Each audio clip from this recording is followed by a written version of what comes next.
O Senhor é meu condutor. Não experimentarei carência de nada. Essas sentenças atravessaram as eras. Foram proclamadas por monarcas em combates, por genitoras em angústia e por indivíduos que se sentiam desorientados perante o silêncio sagrado. Elas se encontram gravadas em túmulos e na alma de quem procura acalento. Contudo, e se eu revelasse que essa passagem não aborda apenas a religiosidade, mas também a mentalidade, um preceito invisível que, quando compreendido, transforma a forma como você gerencia suas finanças, a escassez e o êxito?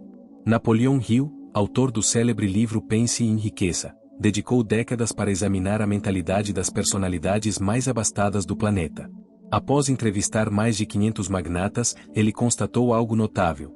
Todos sustentavam que o sucesso germina na mente e que a fé é uma energia pragmática, não somente mística. E o Salmo 23 já portava essa lucidez: o Senhor é meu guia. Essa locução não é meramente uma alegoria lírica, é uma afirmação de identidade. O redator do Salmo declara: quem governa, quem direciona meus passos, quem provê o que é indispensável, por consequência, nada me faltará. Note que ele não afirma que torce para que nada falte ou que talvez possua o bastante. Ele manifesta com convicção emocional que nada lhe será subtraído. Isso é crença genuína. Hill qualificava essa condição como convicção plena. Ele asseverava que tudo o que o intelecto humano consegue conceber e acreditar pode ser concretizado. Porém, ele ressaltava que não basta apenas visualizar. É fundamental crer com vigor e resiliência até que essa convicção se torne soberana no subconsciente.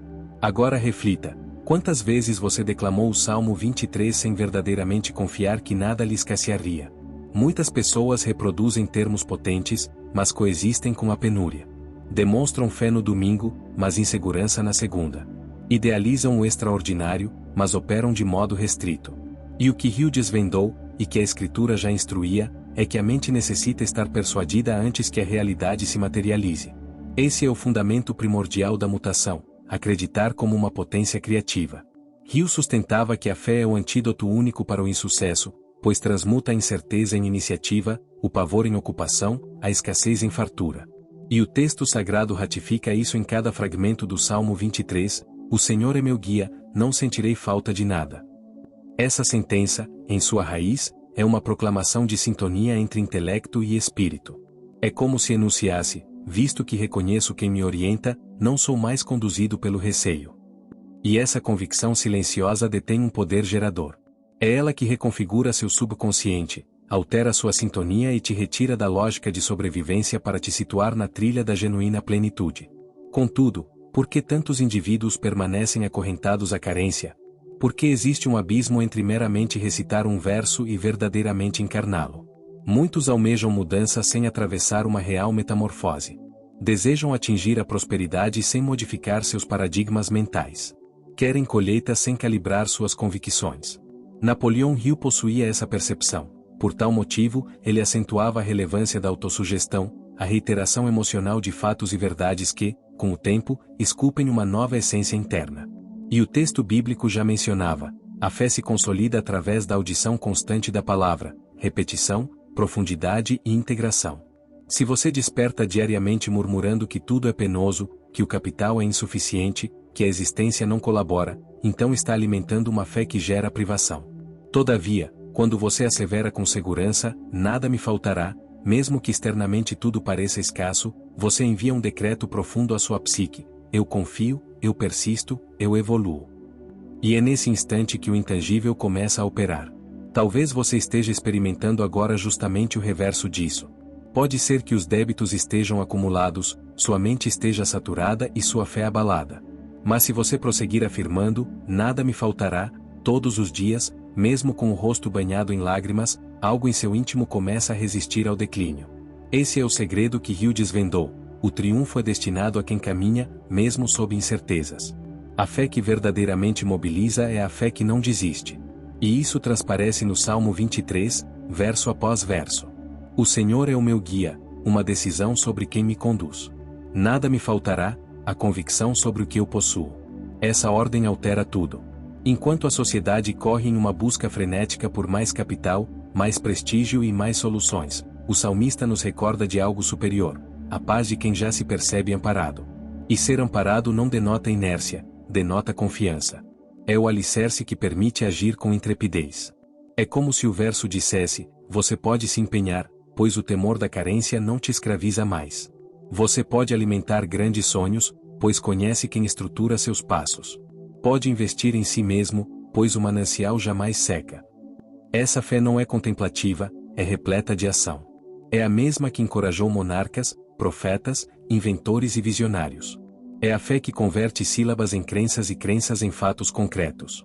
Portanto, se você avançou até aqui, absorva esta frase com a alma: o Senhor é o meu pastor, nada me faltará. Leia novamente, mas agora como alguém que escolhe, como quem deposita uma nova semente no intelecto. E se você julga que este é o instante de promover uma virada, realize o seguinte: registre abaixo: nada me faltará.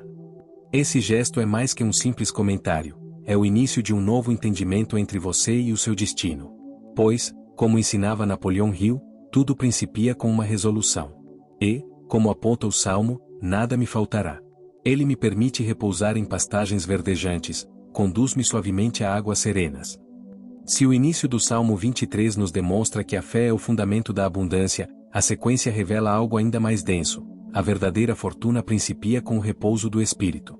Mas não se iluda, esse repouso não significa indolência, passividade ou comodismo. É lucidez, é alinhamento. É a serenidade de quem já possui uma meta definida e compreende o propósito por trás dela. Napoleão Hill, ao examinar as personalidades mais prósperas de sua era, notou algo que poucos percebiam: antes de qualquer êxito externo, essas pessoas portavam uma paz interna, sabiam o que almejavam, raciocinavam com nitidez e mantinham o intelecto livre de angústia e pressa. Hill denominava isso como autodomínio mental ou sintonia com a inteligência cósmica.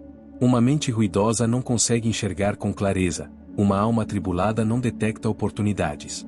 E é por isso que tantos estão atarefados, mas não evoluem. Agora observe como o Salmo descreve a ação superior: ele me faz repousar em lugares verdes. Não se trata apenas de um cenário idílico, é uma pausa tática. É a representação de alguém que, mesmo cercado de obrigações e cobranças, aprende a relaxar sem o receio de perder terreno. Já notou como os grandes gestores e líderes são, no fundo, serenos? Eles não agem com afobação, caminham com firmeza. Não falam em excesso, comunicam-se com precisão. Não reagem impulsivamente, decidem como intervir. Napoleão Hill descreveu que uma das virtudes mais vitais de um realizador é a decisão convicta e a conduta equilibrada. E essa temperança provém da certeza, daquela convicção silenciosa de que, se algo ainda não se manifestou, é porque está sendo maturado. O entrave é que a maioria dos indivíduos vive em um estado de urgência ininterrupta. Despertam sob pressão, tomam resoluções precipitadas, pulam degraus, comparam-se constantemente e veem-se imersos em ruído, excesso e desordem. Mas o ensinamento diz: guia-me mansamente a águas tranquilas. Veja, não é algo impositivo nem opressor, é um direcionamento suave. E Hill dizia algo análogo: a mente exige orientação, não clamores. Você deve refletir com calma e agir com determinação. Agora, interrompa por um momento, respire. Feche as pálpebras por alguns segundos e tente visualizar o que representam hoje suas pastagens verdes. Talvez seja um empreendimento que traga sentido, não se resume ao financeiro. Pode ser que uma existência mais equilibrada signifique menos atropelos e mais presença. Ou talvez denote simplesmente a autonomia de fazer escolhas em paz, sem a coação de fatores externos. As águas serenas simbolizam uma alma imperturbável, um coração que não necessita provar valor a ninguém e um intelecto que não se emaranha em pensamentos apressados, mas que confia na cronologia correta. Hill instruía que a clareza é uma das ferramentas mais potentes para atingir seus alvos. Quando você reconhece exatamente o que pretende, com nitidez, intenção e convicção, o universo inteiro passa a se coordenar em função disso.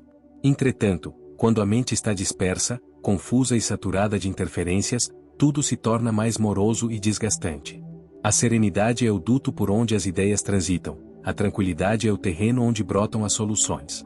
E a direção só se manifesta àqueles que aprendem a silenciar os ruídos.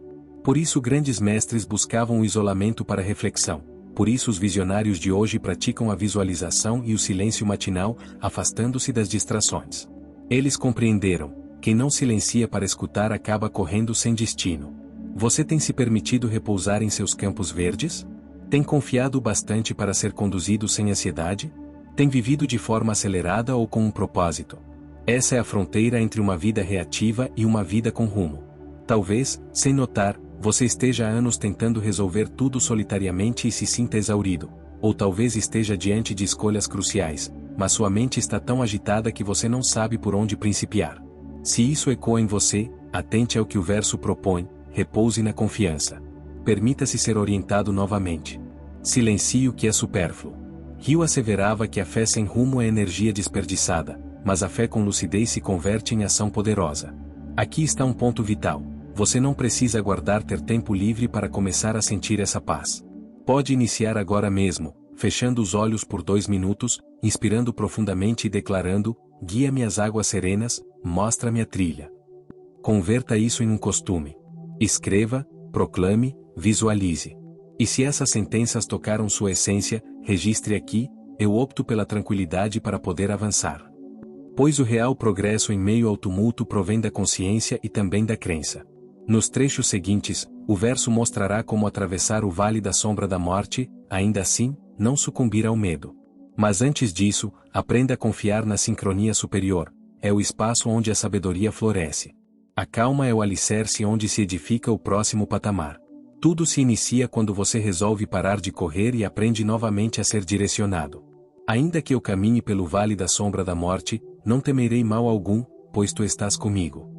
Este talvez seja o trecho mais emblemático do Salmo 23 e também o mais denso. Pois aqui não se trata mais de provisão ou repouso, mas de encarar o caos com o espírito inabalável. O salmista não diz: se eu porventura passar pelo vale, ele afirma que passará, pois quem vive com um propósito entende que, cedo ou tarde, encontrará a escuridão.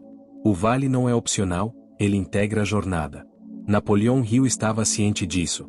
Ele dedicou grande parte de sua trajetória a investigar como indivíduos comuns se tornaram extraordinários e descobriu que a maioria enfrentou períodos de profunda dor, perdas, humilhação, reveses, escassez e pavor. E o que distinguiu aqueles que triunfaram? A forma como cruzaram o vale. Hill escreveu que cada derrota traz em si a semente de um ganho equivalente.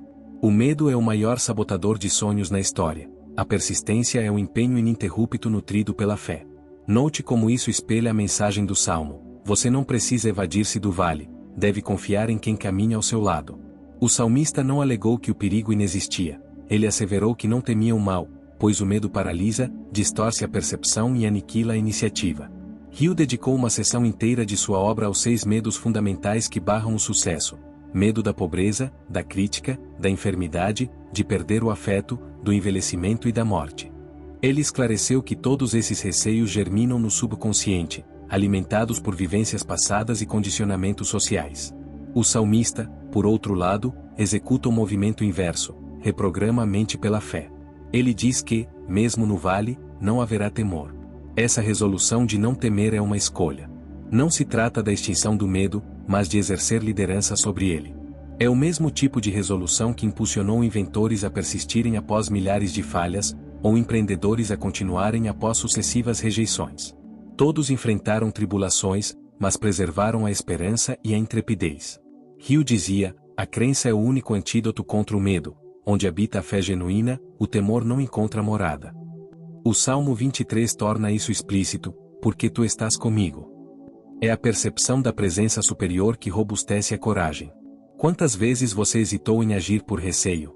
Medo de falhar, de ser julgado, de desperdiçar tempo, recursos ou prestígio. E se o que você rótula como cautela for apenas medo fantasiado de prudência? Hill ensina que os vitoriosos são aqueles que resolvem agir apesar do medo. Eles sentem o receio, mas prosseguem. Adentram o vale, mas com o olhar fixo na outra margem. O vale da sombra pode se manifestar de diversas formas: uma crise econômica, um diagnóstico inesperado, uma desilusão, um projeto frustrado ou um período de vazio existencial. Mas note, o texto não cita o vale da morte, mas o vale da sombra da morte. E sombra só se projeta onde existe luz. O que te amedronta hoje pode ser apenas uma projeção gerada pela sua insegurança. Não é o desfecho, é o meio, é o estágio entre a partida e a promessa. Mas nesse intervalo, o temor se intensifica. E se você não estiver convicto de que tu estás comigo, o pavor assume o controle. Por isso esta parte é vital. Ela nos recorda que não é a ausência de desafios que nos fortifica, mas a certeza de que não estamos desamparados. Se você confia, você atravessa. Se age com fé, você supera. Hill dizia que o fracasso só abate quem renuncia precocemente, a persistência é a fé em plena ação. Agora observe sua existência, em que ponto você estacionou por medo? Que decisão você postergou porque o vale parecia sombrio demais? Que ideia você silenciou porque não quis arriscar? Que versão de si mesmo está oculta sob a incerteza? Se este trecho ressoa em você, então precisa realizar o que poucos ousam, encarar o vale com fé, não uma fé cega, mas uma fé que avança e afirma, eu não estou só. Talvez o que você necessite agora não seja de mais garantias, mas de mais bravura, não de mais controle, mas de mais entrega. É mais sobre estar presente, pois como diz o texto, tu estás comigo, e isso é o bastante.